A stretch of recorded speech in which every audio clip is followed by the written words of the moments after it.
Santa Maria in Punta, un tempo Santa Maria del Traghetto, esiste almeno da prima dell'anno 1200, come afferma lo storico Gustavo Cristi di Ariano nel Polesine. Per recarvisi via terra, bisognava attraversare in barca uno dei due rami del fiume Toi, attuale Podigoro, che volgeva verso l'interno dell'isola di Ariano. Da qui i nomi traghetto. Vi si trova un prezioso organo costruito da Francesco Dacci di Venezia nel 1784.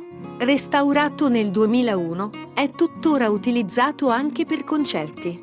Santa Maria in Punta si trova sull'incile del Po di Goro, il quale, insieme al Po di Venezia, disegna l'isola di Ariano, con i comuni di Ariano nel Polesine, Corbola e Taglio di Po. 2 le chiese presenti nella piccola frazione, chiesa di Santa Maria del Traghetto e l'oratorio a Sant'Antonio. Nella golena, tra le sabbie, sono ancora visibili i resti di vecchie abitazioni di pescatori, abbandonate dopo una delle tante alluvioni. Qui il fiume Po si divide per la prima volta, procede maestoso in direzione est come Po di Venezia, e si stacca in direzione sud-est il Po di Goro, e nasce il delta.